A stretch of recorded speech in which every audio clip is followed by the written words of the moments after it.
Fala pessoal, tudo bem? Iniciando agora o nosso podcast aqui de ADM e contabilidade. Hoje nosso professor aqui, Diego, convidado ilustre, simplesmente o rei da contabilidade brasileira aqui do NASP. E professor, queria que antes de tudo você se apresentasse para o pessoal, para a galera que não te conhece, que não tem esse privilégio de conhecer, um pouquinho sobre a sua vida, onde você estudou, onde você trabalhou ao longo da sua vida. Tudo bem, então olá para você que nos assiste em algum momento do dia. Eu não sou o rei da contabilidade, mas trabalho nessa área.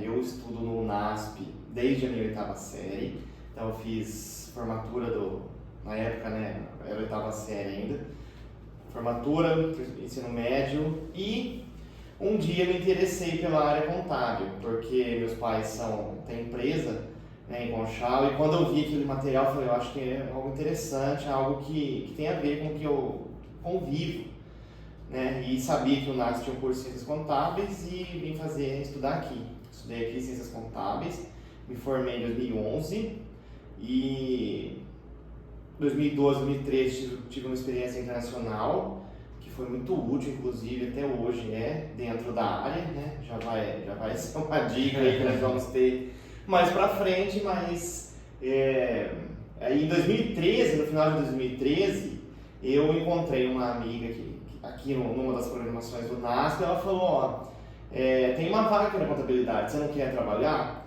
E eu a conheci durante o estágio que eu fiz aqui, e falei, eu nunca exerci, de fato, tudo que eu estudei na faculdade, e aceitei a vaga e vim.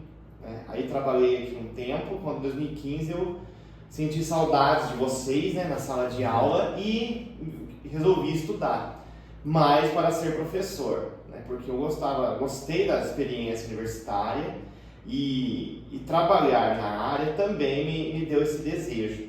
Então, em 2015 eu comecei a fazer o meu mestrado, terminei em 2017. Quando eu terminei, eu já estava lecionando uma disciplina no curso de Ciências Contábeis. Então, de lá para cá, eu vim lecionando outras, algumas em administração também, e por isso estamos aqui hoje. Tá certo, então, contabilidade que é uma área que, assim, como eu já falei na sala de aula, eu vim aqui para o colégio fazer teologia, mas conheci a área e quis cursar. E uma das coisas que me disseram assim que eu falei que ia começar o curso, era que é uma área que, apesar de não muito conhecida, todo mundo que forma, normalmente sempre tem um emprego, que é uma área que está demandando bastante ultimamente, professor? Isso é verdade. Eu trabalhei na coordenação do curso um tempo, e uma coisa que eu recebia muito era gente falando, inclusive ontem recebi, preciso de gente, mesmo não estando mais na coordenação, preciso de gente nessa área, preciso de gente no fiscal, preciso de gente no departamento pessoal até, que a gente pode atuar, bem como os administradores, e assim, sempre aparecia vagas, inclusive aparecia mais vagas do que alunos se formando. E se você for no quarto ano se formando, todos já estão empregados e aparecem mais vagas com frequência. Então, assim, desde que eu estudava, se falava assim, a contabilidade é a área que tem desempregabilidade zero. Eu escutava aquilo e falava, pô, por que não vendeu o curso, Toda conversa, isso aí, não tem nada a ver. Mas me parece ser verdade. Então, assim, alguém que estudou, se especializou e se preparou não vai ficar sem emprego. Então, já que a gente entrou na área da contabilidade, professor, você já está há mais tempo, já se formou, já conhece mais, estudou, já trabalhou sem ser na área como professor e também como professor. Na sua visão, quais são os principais erros que a galera que entra para fazer contábeis ou que já trabalha há muito tempo, quais são os principais erros que acontecem na área contábil? A área contábil ela é um pouco desconhecida em sua essência, em geral, assim, pela população. Por exemplo, se você fala que vai fazer ciências contábeis, as pessoas pensam que você é um pequeno gênio da matemática, igual aquele programa que tem na TV, que as crianças respondem perguntas matemáticas uma atrás da outra. Não é aquilo. Se você chegar no almoço de domingo na sua família, eu estou estudando contabilidade. Então quanto que é 450 vezes 27? Não é assim, Não é assim. A gente usa matemática? Usa, mas as operações básicas, nada muito aprofundado assim. Então se pensa que você vai lidar só com números, só com cálculos, planilhas, gráficos, Excel, e sim, tem essa parte, mas assim, para praticamente todas as áreas eu posso usar o Excel. Né? E então assim, a contabilidade, as pessoas acham que é uma ciência exata ou algo nesse sentido. Na verdade, ela é uma ciência social aplicada. Então, se ela é uma ciência social, ela se desenvolve com a sociedade, né? E qual que é um dos erros? Né? Pensar, por eu simplesmente ser bom em matemática, eu vou me dar bem. Eu já estou formado, é só eu cumprir os requisitos. Não. Tanto que tem gente que entra no curso e se decepciona porque vê que matemática é um item de toda a grade, de tudo que se estuda. Né? Então, assim, então acho que ter o conhecimento inicial necessário, e claro, eu entrei no curso sem saber o que era débito e crédito, sem saber praticamente nada. Então, assim, se aprende durante o curso, não é um pré-requisito eu saber. Quer ser um gênio antes de começar. Isso, ou ter conhecimentos prévios da área. Porque tem gente que fala, eu fiz o técnico e aí eu vim fazer o bacharelado, né, que é o curso bacharel. Então, claro, o técnico você tem essas envolturas, você tem um conhecimento básico inicial, mas se você não tiver, e pelo menos saber o que a área trata, o que você vai fazer, quais são as áreas que você pode atuar, que são várias, isso já é suficiente para se estudar. Tá? Então, acho que esse talvez seja um dos erros e ter esse conhecimento prévio nos ajuda. É comum, né, os alunos, né, da idade de vocês, assim, entrarem na faculdade e por algum motivo não se identificarem com o curso. Acontece muito em muitos cursos de todas as áreas. A gente recebe gente de vários cursos e com certeza outros cursos recebem alunos que por algum motivo quiseram fazer contabilidade e trocaram. E assim, tá tudo bem. Né? Com 17, 16, 17, 18 anos, é normal acontecer isso, né? Em várias áreas da vida, talvez, e na escolha do curso. Então, assim, se conhecer faz parte do processo universitário. E nesse processo, pode ser que a pessoa não se identifique, pode ser que ela venha de outro curso, se identifique. Né? Como nós comentamos já, uma das vantagens de se estudar contabilidade é que aparentemente há mais vagas de emprego do que alunos querendo estudar, né? E isso para os cursos na área de negócios em geral. Então, assim, é uma vantagem grande, porque talvez em algum momento da vida eu não consiga fazer exatamente o que eu quero agora, mas eu vou fazer o que me paga, o que paga meus boletos, que também é muito importante.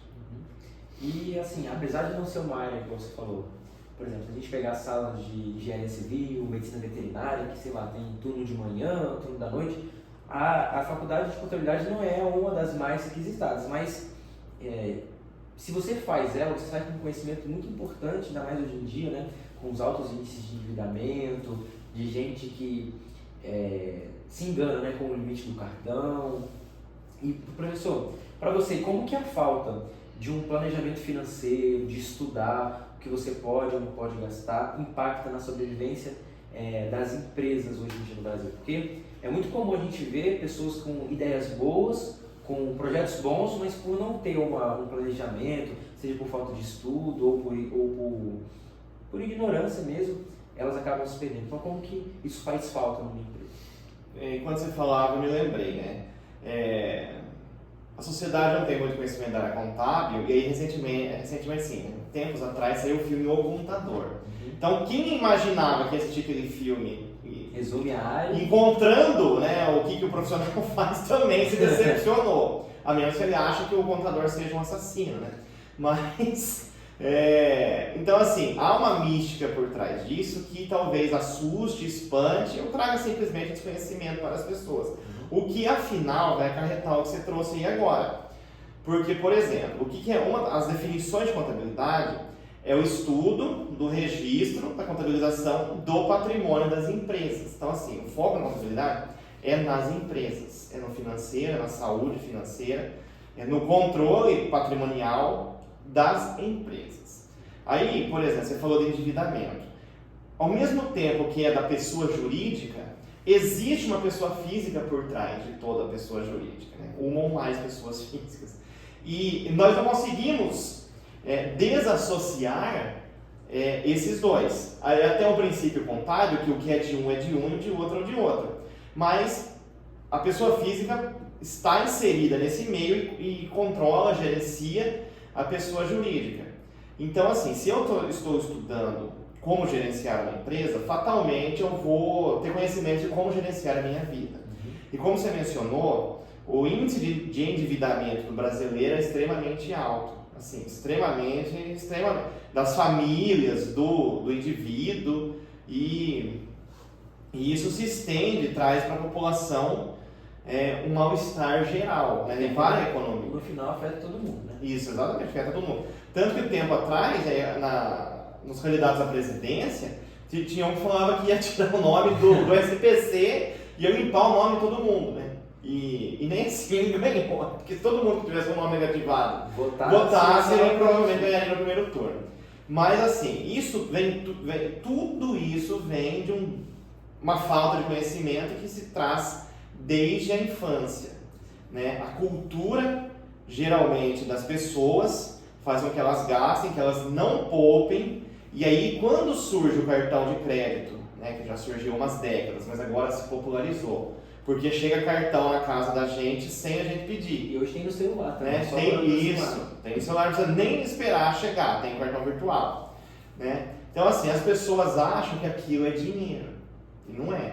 Então eu estava conversando com as pessoas esses dias, antigamente eu dava muito cheque, né? E quem começou a conhecer o que era o cheque, falou, cheque é dinheiro. Não é, eu preciso ter dinheiro na conta para compensar o cheque. Inclusive o cheque tem um limite chamado cheque especial, que se eu não tiver o valor em conta, o banco cobre, mas depois ele vem me cobrar com juros e correções e sem dó nem piedade. Mesma coisa o cartão de crédito.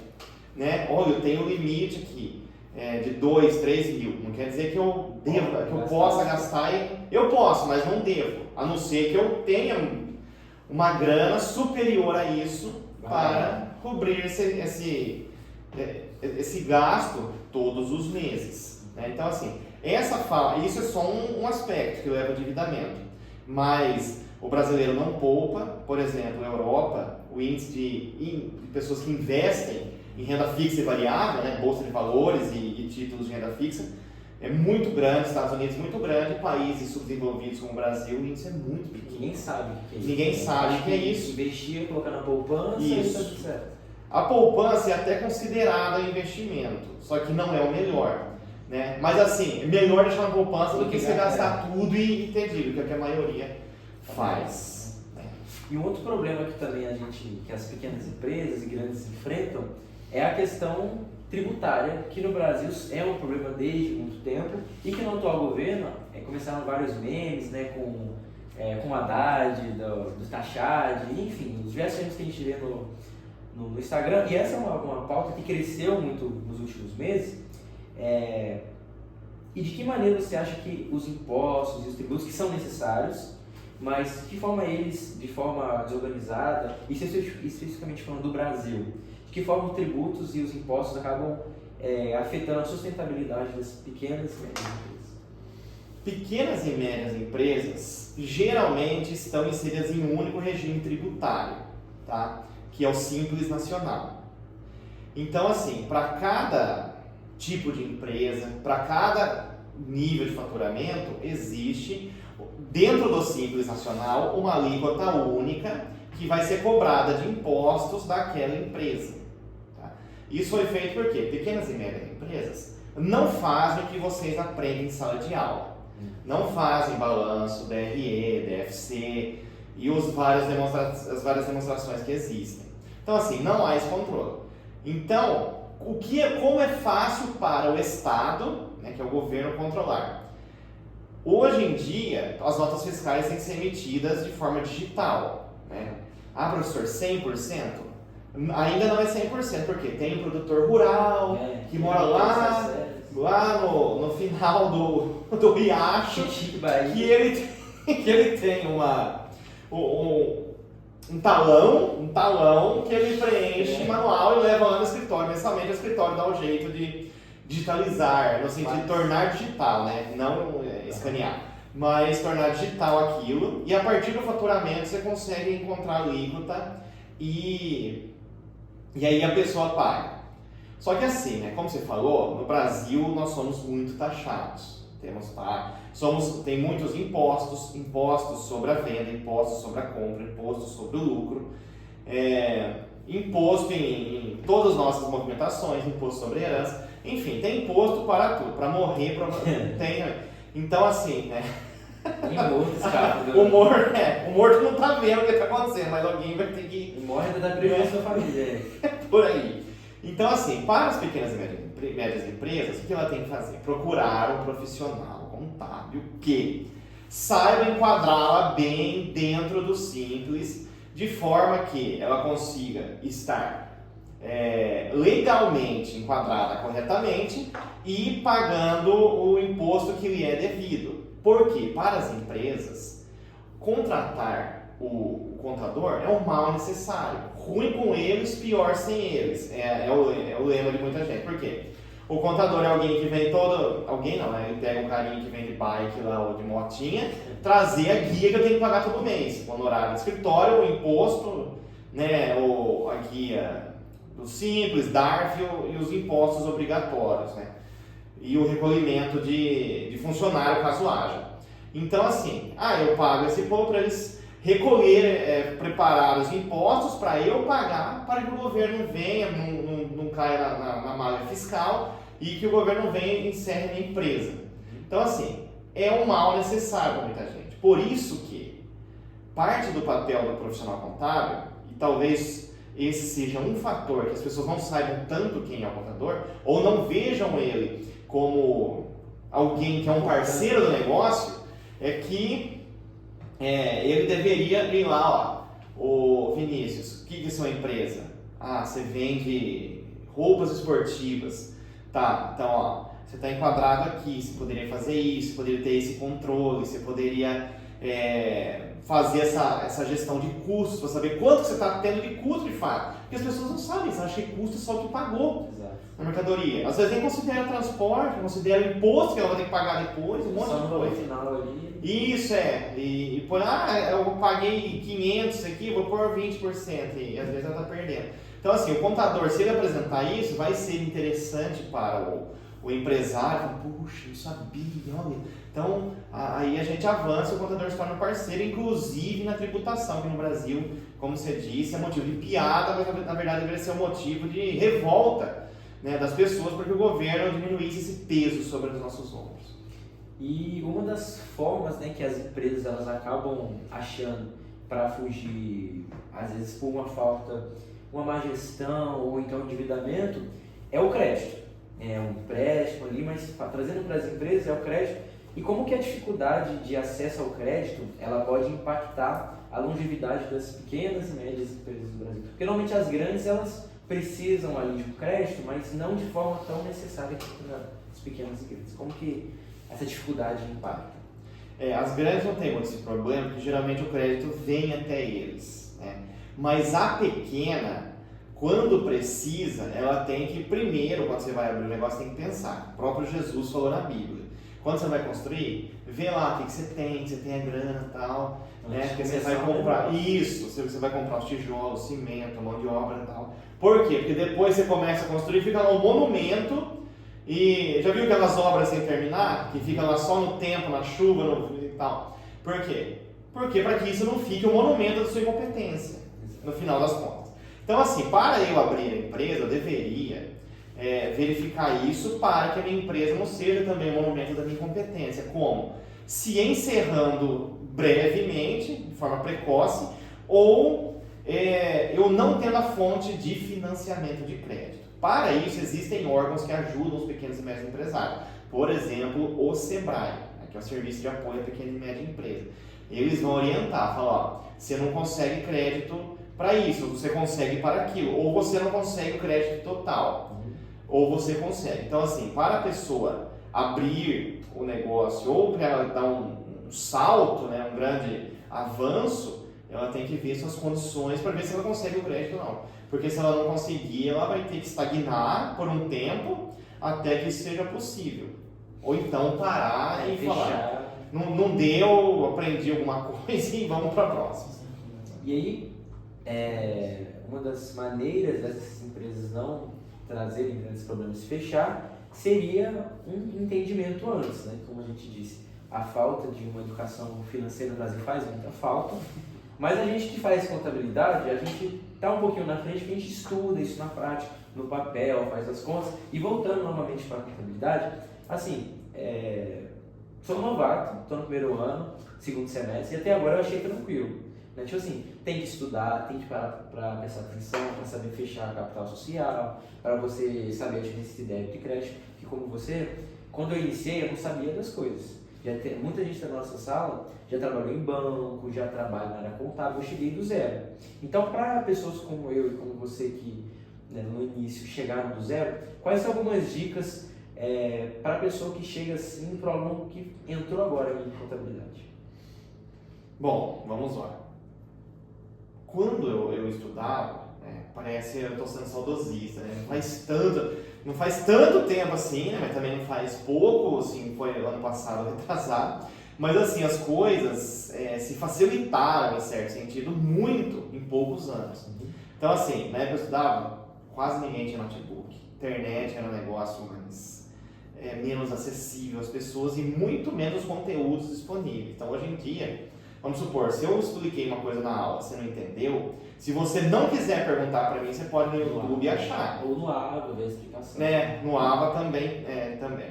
E, então, assim, tem muitos recursos que nos ajudam. Então, assim, o aluno que está chegando, além de aprender o que o professor ensina e tirar as dúvidas com o professor, você tem outros meios.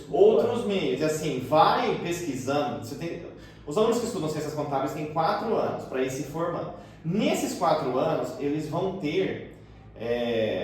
desenvolver conhecimento sobre as várias áreas que o contador atua.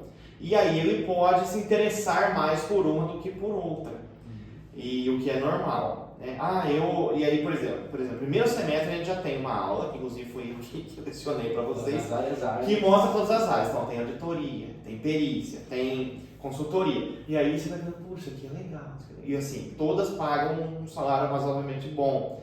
Então assim, vá se aprofundando, se especializando.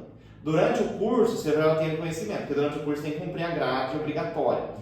Né? Mas assim, acabou o curso, eu posso me especializar. E até nos estágios você pode ir Isso. Eu tenho uma pergunta do script nosso aí que eu pensei bastante no estágio. Porque no estágio, quando você entra em contato com a prática contábil, aí você vai vendo ainda de forma mais direta o que você interessa mais, o que não. Isso aqui eu não suporto, isso aqui eu gosto, isso aqui eu odeio, isso aqui eu amo. E aí você pode ir se voltando para aquilo que você gosta mais. Outra coisa, estude inglês. Tá? Eu fiz isso, eu nem sabia que ia ser tão útil depois. Eu fiz mais porque apareceu a oportunidade, porque eu tinha interesse. Mas assim, pode ver, qualquer empresa, qualquer vaga de emprego boa, ultimamente qualquer curso está pedindo. Exatamente. Porque eu estava vendo a grade, até teologia obrigatória você sabe o inglês. Por quê? Por vários motivos. Por exemplo, a literatura científica escrita em inglês, os grandes artigos e bons livros do mundo são em inglês.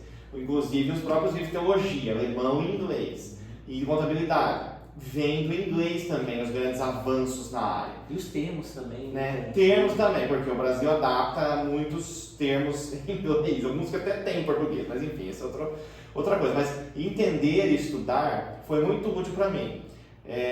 No mestrado, hoje, inclusive estou lecionando hoje a disciplina em inglês, que é tão importante que tem uma disciplina no curso, mas claro, o inglês do curso é instrumental. Então, avançar nesses estudos abre portas também, porque você pode ver vagas boas e vagas que pagam bem, elas vão exigir um conhecimento da segunda língua. Tá? Então, assim, especializar-se naquilo que você se identifica mais, conhecer uma segunda língua. E o contador também, ele não é advogado, assim, que estuda as leis, mas ele tem leis específicas que a gente acompanha e se atualiza. Então, assim, estar sempre atualizado nisso que se chama também educação continuada, vai mudando bastante. Então, estar atualizado é importante para você estar sempre na vanguarda, né? Estar sempre à frente. na profissão. E da mesma forma que o aluno novato ele vai enfrentar problemas, eu acho que o que está se formando, apesar de ter grandes chances dele já sair empregado, quais são os principais desafios assim, para alguém que acabou, por exemplo, vai se formar agora em dezembro e já vai procurar um emprego? Quais você acha que são as principais dificuldades? Eu tenho um amigo que diz, né, depois da faculdade vem a dificuldade. Então, assim, essa rima para muitos é muito real. Então, o que a pessoa talvez vai estranhar bastante? Muitas coisas na parte prática não são necessariamente iguais à faculdade.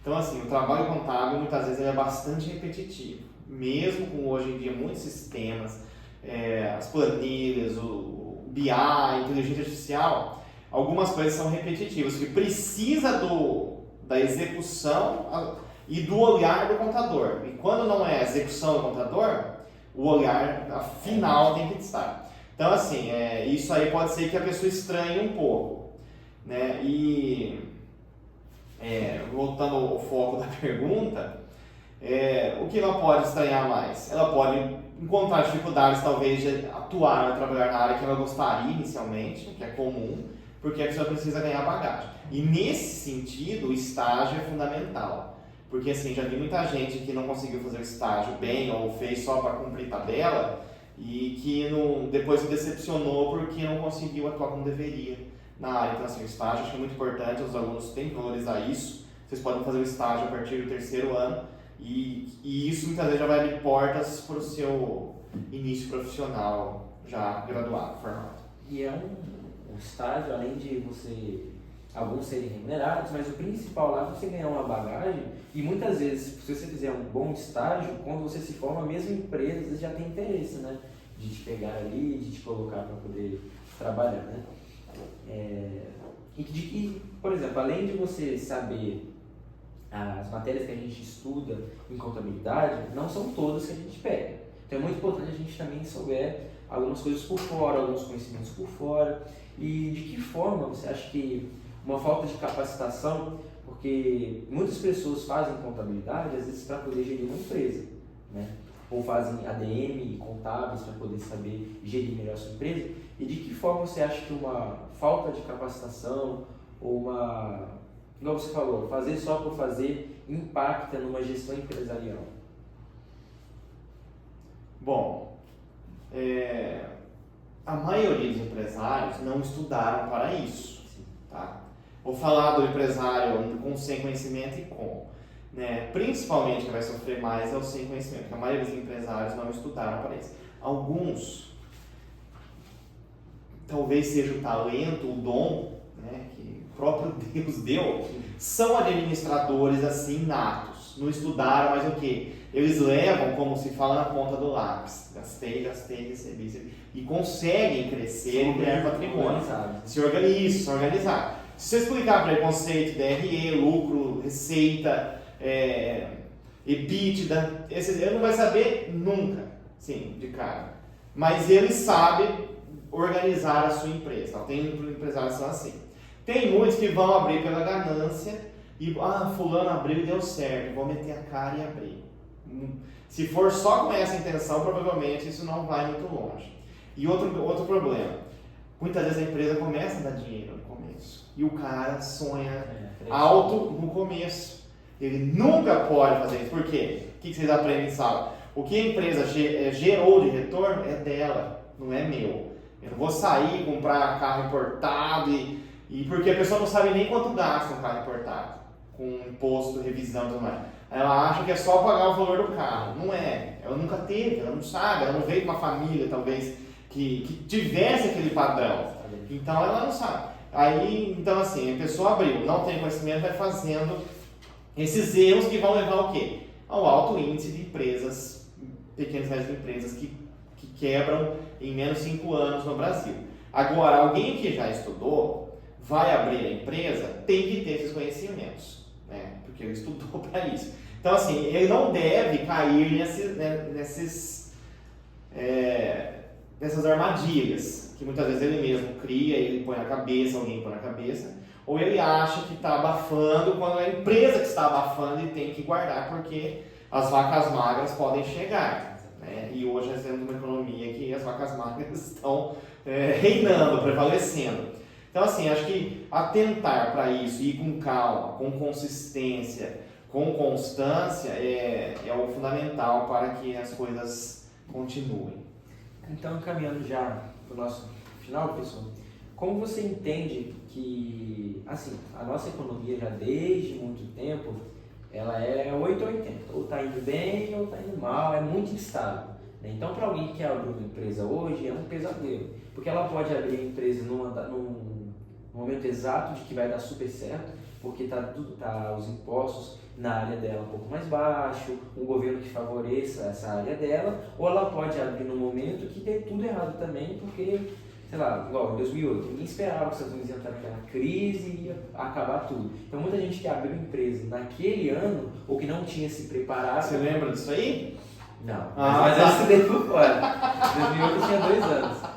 Mas muita gente não se preparou, ou então não tinha como, caiu. Então, como que essa instabilidade da economia mundial, mas principalmente da brasileira, né, que é a que vai impactar mais a gente, como que essa instabilidade afeta no crescimento e para aquela criação grande na sustentabilidade das empresas? Olha, afeta bastante no sentido de que crises, geralmente a gente não espera. Né? Por exemplo, você citou 2008, a crise imobiliária nos Estados Unidos, tem até um filme, né, chamado A Grande Aposta, que alguns preveram, né, conseguiram identificar ali, vai acontecer alguma coisa. E aí, mas assim, muitos poucos, né, porque crise geralmente, igual teve a pandemia, quem que sabia? Né? Eu conheço uma pessoa que tinha várias franquias Cacau Show. A pandemia, assim, o fechamento do comércio começou em março de 2020, acho que foi. Ela comprou uma carreta fechada de ovos de Páscoa, porque ia começar a Páscoa. Nossa. E aí, do nada, vem a pandemia, o que o governo fala? Tudo fechado. Você vai fazer o quê? Né? E assim, eu sei que essa pessoa penou, hoje está conseguindo, está trabalhando aí para se reerguer, está conseguindo, né? Graças a Deus. Mas a gente se prepara. Mas uma coisa que a gente pode se preparar é para essa instabilidade que o mercado brasileiro vive, né? Porque o presidente fala algumas coisas que afetam, o presidente não fala algumas coisas que não afetam. Esses dias mesmo eu vi, o Bolsa Brasileira subiu porque a China fez alguma coisa lá. Então, mas o que eu tenho a ver com a China que está lá do outro lado do mundo? Enfim, hoje o mundo é plano, né? Ou seja, uma coisa... O Estado, né, agora está em guerra ali na Israel, Líbano, né? Se os Estados Unidos falar alguma coisa, vai afetar. Se não falar, não vai afetar. O capitalismo uniu todo mundo, que se mexer um palitinho aqui e altera tudo. Exatamente. Ao mesmo tempo que une tudo, polarizam áreas também. Porque, por exemplo, o Brasil nunca foi tão polarizado. Ou se é isso ou se é aquilo. Não era assim antes. Né? Exato, não tem meio tempo. E os países também. Tem países de pensamento comunista que se unem, né? E tem programas militares e os capitalistas, assim, os liberais têm também os seus programas e eles vivem sempre numa tensão. Agora, a economia brasileira vive numa tensão, há uma incerteza, há uma instabilidade devido a algumas pessoas talvez que estão governando, né? Assim, sempre há uma instabilidade, ou pelo menos se prega ou se apregou uma visão de estabilidade, dependendo o polo que você é também. Porque quem é da situação governamental nunca vai falar que está ruim. E quem é oposição nunca vai falar que está bom, mesmo que esteja bom. Né? E fica sempre assim. Então, assim, como é que a empresa atua nesse mercado de muitos aspectos que nós estamos comentando? Da forma que nós estamos falando. Você vai trabalhar no sentido de sempre guardar, reter para a empresa. Porque se acontece alguma coisa, você vai ter como sobreviver ou se manter uma gordurinha para queimar se as coisas mudarem. Né? Por exemplo, o Brasil vive a instabilidade nesse momento da reforma tributária. Né? Nenhum sistema tributário no mundo é tão complexo como o nosso. Né? Então, assim, você pega um gringo e fala, é assim, assim, assim. Esse imposto você recupera lá no consumidor final. Esse aqui não, você tem que pagar já. Esse aqui, em São Paulo, é esse percentual. Mas no Rio de Janeiro, não. E no Rio Grande do Sul, menos ainda. Então, assim, a cabeça do cara... É muito interessante E aí, diante desse cenário, desse contexto, dessas mudanças, a empresa tem que fazer o quê? O que se preparar o máximo toda empresa tem que fazer, se preparar, reter, procurar trabalhar com os pés no chão, controlando cada centavo, né, que é para isso que a gente estuda também, e pensando, ó, é claro, projetando o futuro, mas se algo não der certo no que eu projetei, que quem projetou uma pandemia de 2 anos quase fechado, nem o mais pessimista, eu acho, e coitado do mais otimista nesse período, que era um período que apresentava aparentemente bons ventos, né, a nível nacional e mundial. Então, assim, né, claro, você vai planejar o crescimento, você tem que planejar o crescimento, tem como uma empresa que não dá lucro, não tem por que existir. Que é os princípios contábeis. Exatamente, que é o objetivo de toda a empresa, até a empresa sem fins lucrativos tem que dar lucro, ela não continua, né, que é o princípio que você está mencionando, a continuidade. Então, assim, ela vai planejar isso, mas de forma sempre manter os pés no chão, porque se o pior vier a acontecer, eu tenho como permanecer ainda por um tempo, e eu tenho como pensar, eu tenho como me adaptar à nova estrutura que o mercado me oferecer, e por aí vai. Então, professor, para a gente poder finalizar, qual recado você deixa para o pessoal que está começando contabilidade, que vai começar ano que vem, e qual recado que você dá para a galera que vai se formar esse ano? Bom, quem começou esse ano, que vai começar ano que vem, sejam bem-vindos, tá? Vocês estão num curso que realmente emprega bem. Falo, não porque eu ouvi quando eu estudava, mas porque vi isso durante essa última década, pelo menos. E venha, né, disposto a aprender com muito ânimo, com muito empenho, né, aberto às novas possibilidades, porque, por exemplo, eu estudava, eu nunca, mas nem passou pela minha cabeça que eu poderia ensinar isso, dar aula disso aí. Aí um dia eu tive vontade e as coisas aconteceram para que desse certo nesse sentido. Então, assim, o aluno vai entrar, ele vai ver uma coisa, pode ser que ele queira uma coisa, depois já não vai querer outra, é muito comum. Então, assim, no curso você se descobre. Pode ser até que a pessoa descubra, espero que não, mas pode ser até que ela descubra que não é aquilo que ela tem que fazer. Porque é comum também para algumas pessoas. Mas assim, tem com muito empenho, com muita dedicação, com o coração aberto, a mente aberta para aprender e reter tudo o que está aqui disponível no nível de conhecimento. Para quem se forma, também leve tudo isso, leve toda essa experiência, né, que vai muito além da sala de aula, né, essa vivência dos 4 anos, e para que seja um profissional que se mantenha constantemente atualizado. E não faz mal estudar uma nova língua também. Exato. E muita paciência também, porque no início do curso, confesso que eu não gostei, nas 2 primeiras semanas de aula, eu não gostei muito do curso, mas eu dei uma chance e hoje estou gostando bastante. É um curso muito legal que você aprende não só para trabalhar, mas para a vida também, né? Você saber gestão financeira, você pode trabalhar tanto numa empresa, mas se você não tem uma gestão boa na sua vida pessoal, você nunca vai ter para organizar uma empresa. Então, muito obrigado, professor, por ter aceitado participar. É isso, gente. Vocês possam aproveitar cada dica que a gente trouxe. E se você tem interesse em fazer contabilidade, pode vir, estamos esperando. Venha ser o Participência, seja interno, seja externo, vale a pena. E é isso. Muito obrigado. Obrigado. Até mais.